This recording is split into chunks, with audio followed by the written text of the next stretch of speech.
Hello, everybody on the internets. Welcome to another episode of Stage Struck, the Am-Dram Banter podcast. Today is an absolute smashing podcast. My name is Chris. I'm Todd. And today we're here with a very special guest, and we're going to tell you all about him very soon.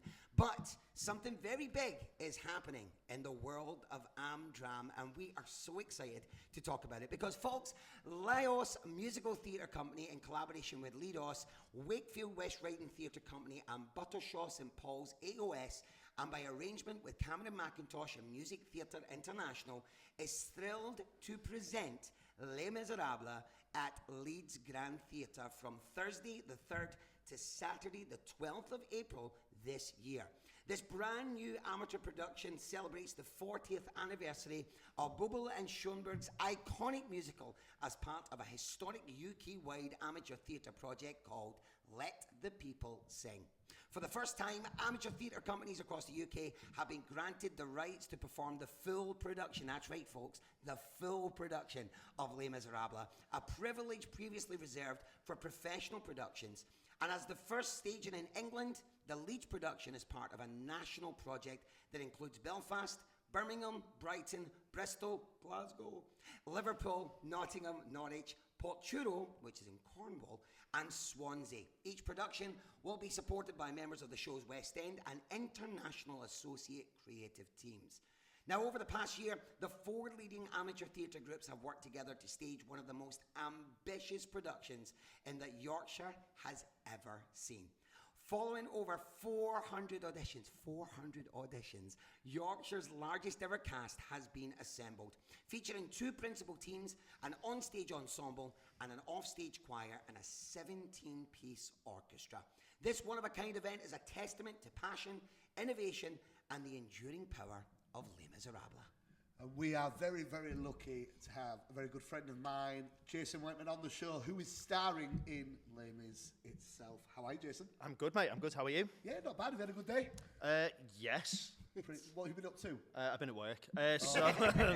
What is work for you? We always try and kind of tell the podcast that these people are people that work normal, everyday jobs and then come to rehearsal in an evening. Yeah. So let's tell the people, what do you do? So I work for Cakestill Brewery. I work in the sales office, so nice. I sell beer, basically. Unbelievable job. As living the dream. We buy a lot of said beer. I drink a lot of said beer too, so yeah. Nice, I like it. And listen, how's your day been? Like, how is like on a normal day-to-day for you, Jason? You know, when it comes to rehearsals and it comes to like your normal job, how is your week spread out? Like, are you like 2 nights rehearsing a week, or are you like 3 nights? What's your usual kind of routine? Yeah, usually 2 rehearsals a week. This week is mental, with the show coming up in sort of a couple of weeks, just over a week, so I think pretty much every night this week I'm doing something, either here or doing costume call or actual rehearsals or Zitz Pro. Yeah. So I know you've got a rare night off this week, and we've decided to lure you in for a little podcast and a chat. We're going to say that you've already hinted that we're kind of just over a week away to the start of the show. So we've got that kind of impending excitement coming in, kicking in. Are you feeling ready? Yes, as ready as anyone ever does. As you'll know as performers, you're like, you're ready. And you always are ready. It's just on the edge of like, personally, you always like... Of course, yeah. But I know I always feel that even when I've left the show behind, there's always something you feel you could have not done better, because you still give your all best. But there's always things you go, I would have done that differently next time. Yeah. So you'll get that at this stage of the rehearsal. There's always, any good actor's always playing with that role, aren't they? Yeah, especially this sort of role that I'm playing. So I'm playing Thénardier. I didn't introduce that. I'm going to throw in here right now that I have said this on a previous podcast. The most amazing part in that show, and I'm not just saying this, Thénardier for me is the greatest role in that show. I know Valjean gets a lot of the credit, and we love Valjean, but Thénardier is just...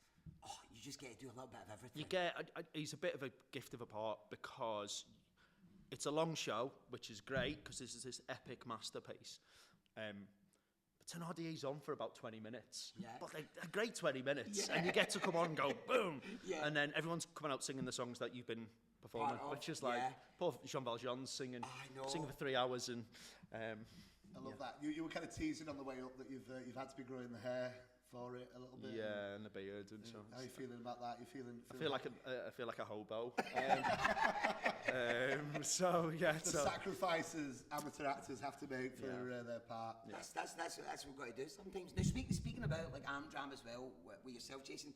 You know, where did it all start with you in Am-Dram, and also with all the roles that maybe you've played over the years? What would you say has been probably in your top one that you could think of the most challenging role that you've had to play over the years? So like your history of Am-Dram and your most challenging role. Yeah, so I've been doing theatre since I was 10, so coming up for 30 years this year. And I started, it was like an audition for an amateur theatre group doing Oliver back in Liverpool, which I auditioned for sort of, not begrudgingly, but I'd never done anything like that before. I'd sung in sort of choirs and done a bit of singing at school. And then a music teacher at primary school, Mrs. Bailey, said you should go for this role. And I did, and played Oliver at sort of 10 and really caught the bug. And I've just been doing that ever since. We're Oliver buddies. I was Oliver as well. You Oliver as well? I wasn't Oliver, I was understudy. Oh, come on. If you hadn't have asked that question, I could have got away from it. I was just going to say it was one of my first shows as well, but I was understudy at school, and then I also did it here at Hayes. Can I just say as well, when I played Oliver, it was the night, and I can honestly say this, it was the night my voice broke. Oh, amazing. During I Do Anything, I was literally up in that high. I thought you were going to say, where are it? No. I got the last one. I do anything. And I went, you be everything. And then I literally, in my moment, I went, I think you're becoming a man, son. And that was that. So that was my Oliver. I love it. Yeah, that's great. That's great. So you started with Oliver. Then where did it kind of blossom from there? Then? We're just doing not endless, but it seemed to be. I'm one of these people who kind of likes to keep busy, so doing multiple shows and singing in sort of choirs and bands and things like that. And then I went to uni to train to do it professionally, and as with most things, doesn't always necessarily work out. Ended up sort of living in London, working in hospitality, found I really enjoyed that. That's sort of working in pubs and becoming managers of nightclubs and things like that, and sort of knocked theatre on the head a little bit. I think I felt a little bit bruised from sort of training and thinking. So I had a gap, a few years, and then sort of moved to Leeds probably 13 years ago, and then started performing then primarily with Leeds Gilbert and Sullivan Society, and doing some other little bits and pieces, and obviously work with Todd in doing company in Chaos and some other little bits and pieces. So amazing. And would you say in all your roles you played, Jason, what would be the one that you've the most challenging? We always mean with challenging, like, you know, the one you take home with, and you always, like, it's the one you always remember that you have to put the most into. I've got a massive soft spot. Was wrong, probably soft spot for Sweeney Todd. I played Sweeney twice now. I played it just before we did Company. Yes. And then I've done it again since. It's on.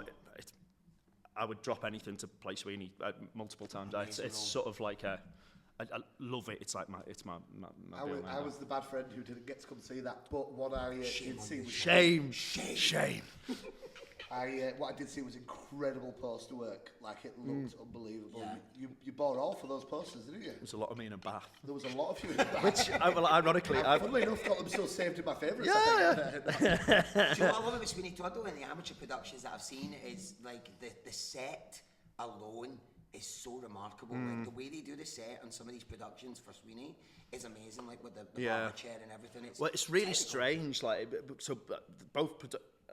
I think it's the first big production I've done twice, or done multiple times, and completely differently. So the first time with Leeds GNS, it was sort of set in a traditional theatre style, proscenium style, but was on multiple floors in sort of like an abandoned asylum, sort of hospital kind of thing. Okay. So there's like sort of a dingy old bath and shower, and the chair was an old chair, and it was great. And then the second time I did it with Diva Productions over in Wakefield, and the set was quite sparse. It was in the round, so it was completely surrounded, and we had a revolving thing, so we didn't even technically have a chair. It was sort of done with boxes and things, so it was really interesting sound, and so it was really good. And there was a lot of blood in that one. Like, this just nightmare to clean the costume every night. Might have.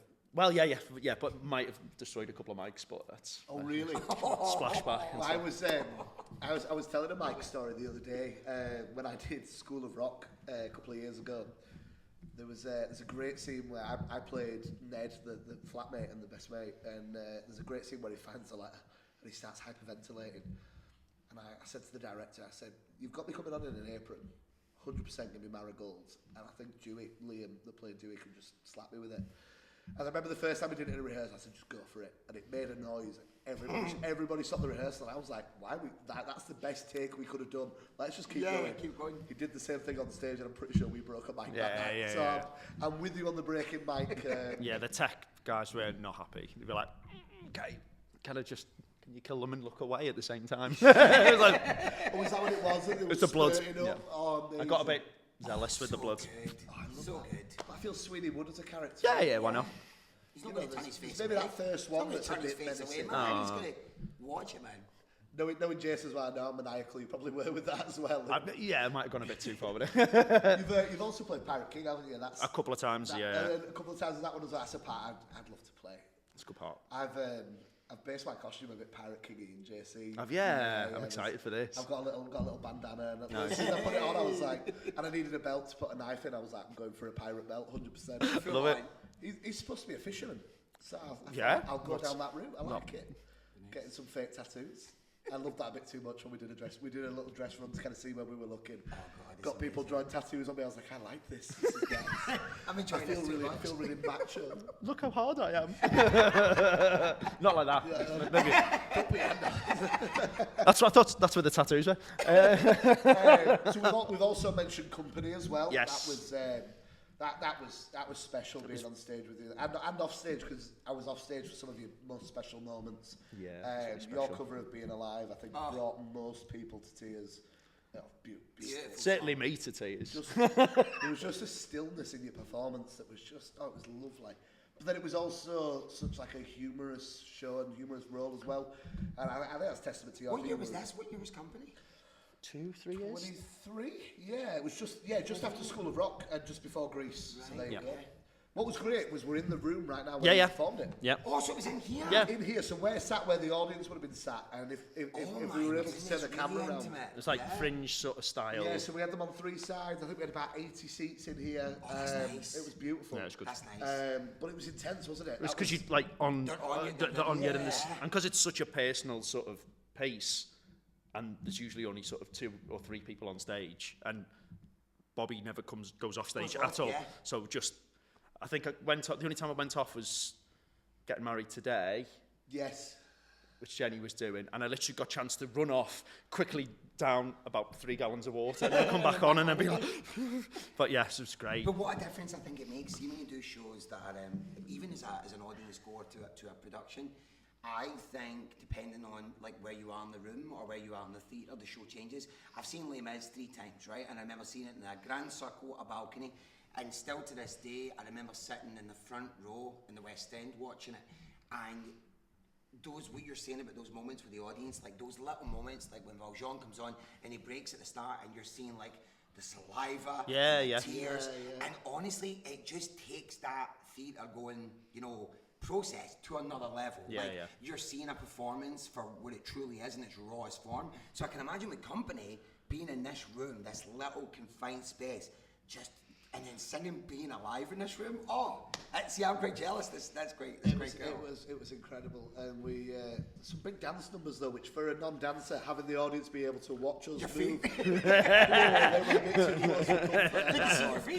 There's no hiding, was there at all? I love it. So of course we're talking about the Les Mis, and it's such a massive thing. For the amateur productions to be doing this, and it's wonderful for Am-Dram, and I think it's just wonderful for theatre in general. It's so good that we're getting to do this. I want to just ask about the process, like for yourself, like where did it all begin with Les Mis with yourself? First of all, were you a fan of the show before, and then of course with the audition process, what was it like for you, and how it all came about? Yeah, so I've got quite a close sort of connection personally with Les Mis. I did the schools edition. When I actually spent my actual 18th birthday in the schools edition of Les Mis playing Javert, so I got to jump off a bridge on my 18th birthday. So that was like a big part of it, and then obviously you leave school or college at 18, you think, well, I'm never going to do Les Mis again, ever. There's numerous concerts where people sing One Day More, and you do that, and you think, well, this is as close as you're ever going to get to it again. And then it's sort of the opportunity came to do this, and you can't pass that up. There's no, as an amateur, you're not. No, you never, certainly not the whole show. And it's interesting actually to remember what the schools edition compared to the. Yeah, I was going to say. But literally everything's in this. Like there's all the recitative, all the little bits in between. It's all in this. The whole show. I'd love to see that because our junior society did the school edition a couple of years ago, and I did it when I was at school. But I wouldn't be able to compare now until on Sunday I would be watching it. I think Dog Eat Dog's one of the ones that's not in the schools, which ends up being one of the others. I won't see where it comes in the story because we obviously want people to come buy tickets. Yeah, of course. But yeah, I remember that's one that wasn't in the schools edition. Yeah, so and it'd even be interesting to sit and watch. And even things like Master of the House, there's all bits at the beginning of it, which is just because everyone's listening, and there's also not on a lot of the recordings, so you listen to the recordings and like, this isn't in the recording. What's this? So there's just loads of stuff like that, which is great, and it gives, because the sort of scope of it, and there's so many like sort of little interjections and things. Literally everyone in the cast is their own character and putting everything in it. It's really great. And the audition itself, how was it like spread over like weeks or? It was weeks. It was weeks, and it was as close to sort of like a professional sort of audition sort of process because there's so many people. So we all sort of had time slots and all that kind of stuff and callbacks and. And also we always like to ask this because we find that other like different societies work differently, but like, when it came to the call that you get that you are playing the role, how did it go about it? Like, because we've had some companies that do it what we call the X Factor way, where you get the phone call going, you got the part. Or you find out like when you go for the rehearsal, you got an email. How was it for yourself? We got an email, which was really lovely. And again, I've been with different societies who give you a call or something. Different ones. So you got the email to say. Got the email, and do like a double take, going, okay, yeah. That's fantastic. Yeah, I love it, man. Nothing better. And also something really unique and interesting about this performance, obviously with so many companies involved, the four that Chris mentioned in the intro. It's a dual cast. Yes. So how does that work? There's two teams as they're performing. Yeah. So there's Team Red, which I'm in, and then there's Team Blue, which are equally as good. Genuinely are. But what we've found as sort of performers, I've not done. Literally, the last time I did double cast was Oliver, because you were kids. Yes. Yeah. And so that's 30 years ago. Yeah. So I was like, I don't know how I feel about that. But it's just been such an amazing, and it's a bit cliche, but it's absolutely amazing, especially as the Thénardiers. So we've got me and Bells, who's my Mrs. Thénardier, and we've got Susan and Rich, who's the blue team Thénardier, and we've got like our own little WhatsApp group, and we've got the teas, and so we do sort of really close, sort of, and never worked together before or anything. But really sort of, because we're not on all the time, so we spend quite a lot of time together, sort of rehearsing and going through bits together. Yeah. And it's really, nice working with character actors, and they won't mind me saying we are some of the older members of the cast. Not the older, because there's sort of, the younger members of the cast are pretty young. That suffix of and not ist is important. Correct. And what must be great about that, with the dual casting as well, like, and being in that kind of environment, like, you're playing the same parts, but no doubt, and it's going to happen, they're going to be played differently. Yeah. So, and that's what's great about, like, if you're coming to see Les Mis, and you get to see the red team or the blue team, you're seeing the same show, but you're seeing two kind of different versions of it, which I think is wonderful. Yeah. It genuinely is. And again, not just because we're the Thénardiers, if there's ever a scope for that sort of breadth of how you're playing it, it's those two parts, and really, like, it's a completely different interpretation of it. There's touches of the same, because it's obviously the same music and text and everything, but it's great, all over the cast. Like, you can see how people are sort of making it their own, but because they are character songs and the sort of character part, there's a lot of interpretation in it. So do you rehearse together, or does kind of blue team rehearse one night, red team rehearse another night? Or? So up until last week we were all both all rehearsals, and then it's only been while we've been doing the runs, we've been having night on, night off. Directors giving red team that note, blue team can still hear that note. Yeah, so yeah, can add that in the room. And you find, you're taking the notes together and working on that journey together with Rich, did you say? Yeah, brilliant.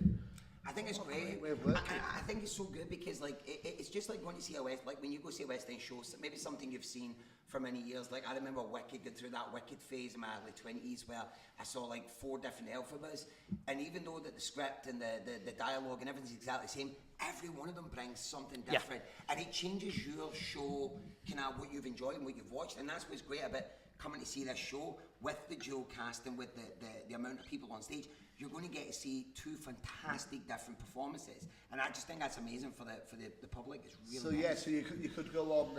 You say you've got the odd days. Yeah. So you could go on an odd day of the month, and you'd get to see Jason, but then you could go on the even day and get to see Rich, and you get these 2 similar but also contrasting performances. I love that idea. It's the small things, isn't it? It's like whenever you see someone doing something that it's like, man, even though you've got to sing things the exact way it is when it's scripted and the libretto and stuff, but mannerisms, little kind of touches, what people bring to it, it's just, it's what for me, theatre is all about.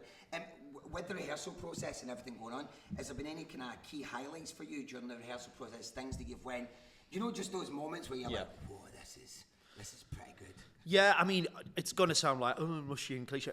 I've loved working with people, like, the majority of people I've never worked with before. And I think with amateur theatre as well, you can get a little bit in your own sort of groups. Of course you can, And, and I'm all for that. And I've, you have almost have like a home society and things like that, or somewhere you primarily work, you work with and perform with. So, But sort of recently I've really enjoyed, like, coming to Halifax and stuff, because I'm based in Leeds, coming to Halifax and meeting you guys and working with you, and then coming to see your productions, and then potentially doing stuff in the future, and then the same doing things in Wakefield. But this is great because it's the 4 different societies, and there's loads of different people from completely different backgrounds, all doing different things, and it's been really weird actually, because you have the sort of thing. There's that thing in amateur theatre where it feels like there's only about 10 of you, and so if someone's in a show, you're like, oh, I know Jason, or I know Todd, or blah blah blah blah, blah. And then there's loads of people who sort of I've heard of, and then you're like, oh, I know you. This is weird, or someone's going, were you Sweeney Todd? Or it was all this. It's great. We had that moment, didn't we, just before we started recording? You mentioned a name that was a name I recognise.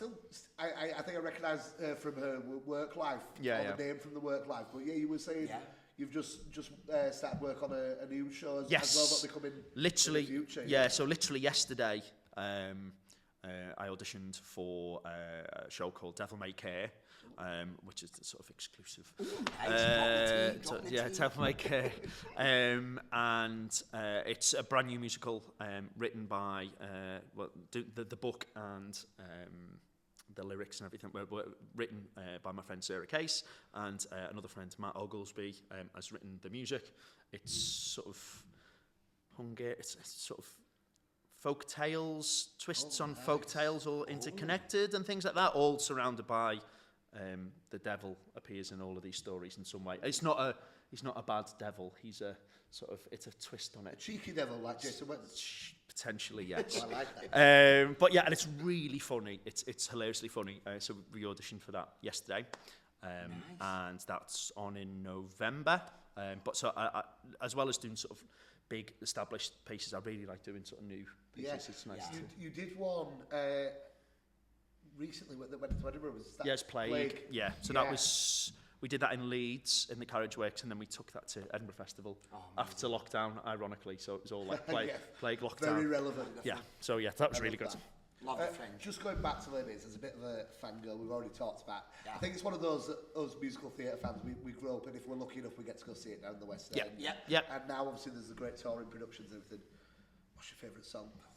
And it can be your own song. I understand that completely. Okay. But have you got a favourite song in Les Mis? I've got. Well, I'm going to cheat and do 2 because there's. I Very think Thenardier of you, that, isn't it? Trying to find a way to change the rule. So the one that I don't sing is Javier's soliloquy. Oh, beautiful. Nice. Because it's just like this huge range of quite a stoic character, and then suddenly you see him, spoiler, completely break. And it's just seeing that, all that flash of emotion. It's really, it's such a good emotive song. And I do like a song where someone has a breakdown. Oh, that's wonderful. It seems to be a bit of a... but then the one that Thenardier sings is Doggy Dog. It's just...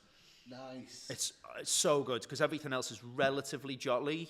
Not, well, jolly's not right, but like sort of upbeat and this facade of him being relatively nice, but he's mischievous, but he's really not. He's probably the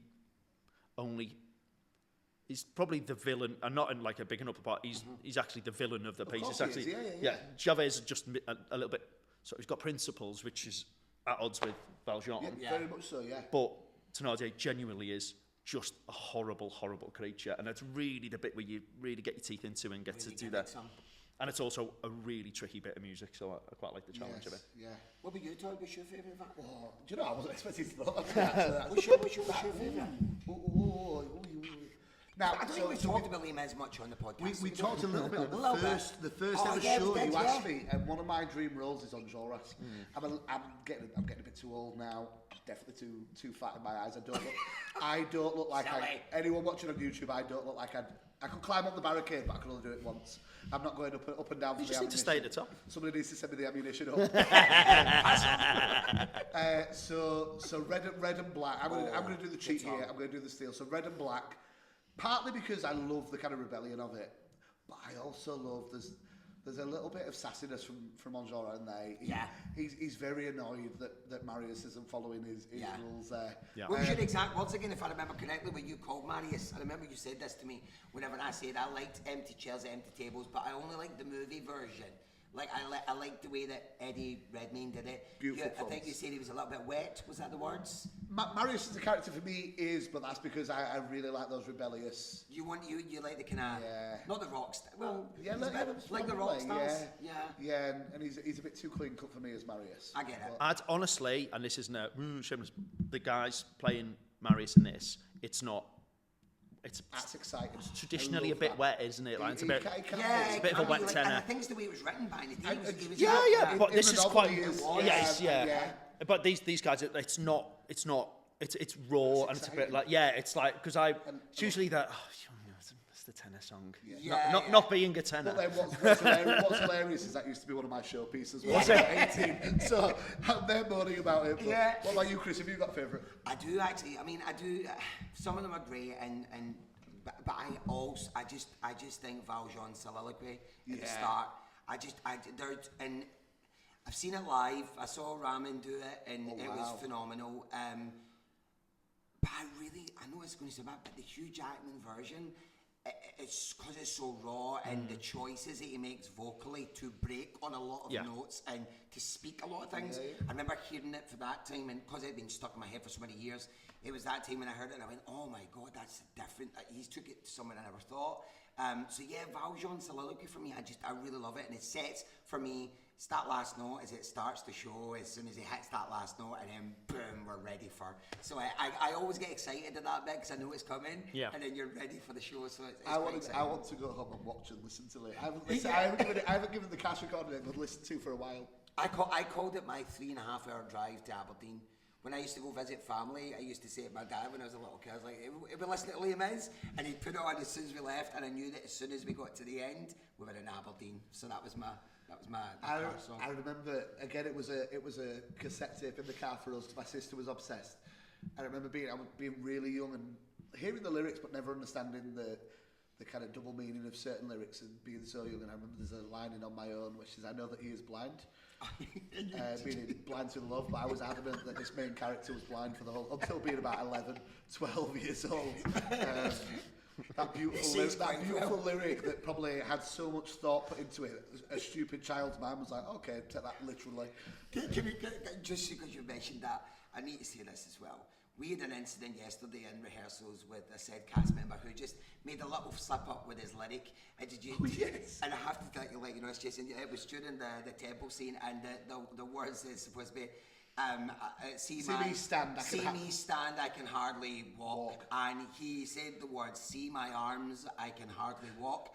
And it was just the way the whole room just broke. Such a beautiful because moment. It's such a moment. And it's like you said, it's those kind of little slip. I was like, oh, no, it's not meant that way. I love it. One of the big things we ask all of our guests is we have a thing called Desert Island Musical. And the idea is you're stuck and you're trapped on a desert island, and all you have is one song to listen to from a show, one show to listen to for the rest of your time on there. You can watch it on a device, you can listen to it. So it's just what would your desert island musical be? Broadly, anything by Stephen Sondheim. Love that. Nice. Just purely because there's so much complexity to everything. But I've mentioned it before, it'd be Sweeney Todd. Out of those, I mean, there's a lot of it to listen to. It's not a 90-minute show, so there's lots to get through, and it's just so dense and complex. That's it. We were saying we love the answers from people because every different person brings a different answer. I mean, we're not masses and masses of podcasts in, but each different guest has brought an answer for a different reason. Somebody was thinking, imagine how long it took me to choreograph all those numbers and things like that. Or do a one-man show Sweeney Todd with every part. I'd be up for that. Could you do us a one-man show? Not now. Joanna. At some point, yeah. I'd say, yeah. See the range. The range. But both Joanna and Sweeney and Judge. Yeah. And then the Judge down bass all the way up to soprano, top sop. Love that. We have got a little game for you as well. Okay. We love playing a game.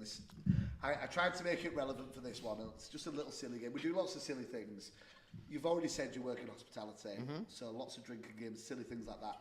Familiar with Snog, Marry, Avoid? Yes. Oh, no. I've made it more appropriate. So we've gone for the lamest thing. So I've gone for being a bit generic here. I don't think Victor Hugo might have used this terminology if he was around today. But sure. Bestie, okay, yeah. Marry, yeah. Spend the rest of your life with. Yeah. Leave on the barricade.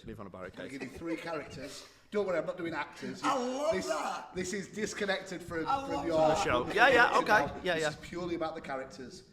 I've gone for 3 of the leading males. I've gone for Jean Valjean. Yeah. Our protagonist. Javert, famously called the antagonist, but like we've already said, it's always black and white. And yourself, Monsieur Thénardier. Okay. So you've got one of them's your bestie for life, one of them you're marrying and having a wonderful marriage for life with, one of them you're just leaving on the barricade. What is Jason doing? Okay. It's very tricky. Okay, so I think the obvious answer is Javert on the barricade. Because... You're leaving him there? Yeah, why not? Because he's a bit of a stickler for rules. Oh, it's you're not for following the rules. Not a wild child or anything, but he's pretty. Everything you do would be questionable. He's pretty down the line, isn't he? Yes. There's and then I don't know.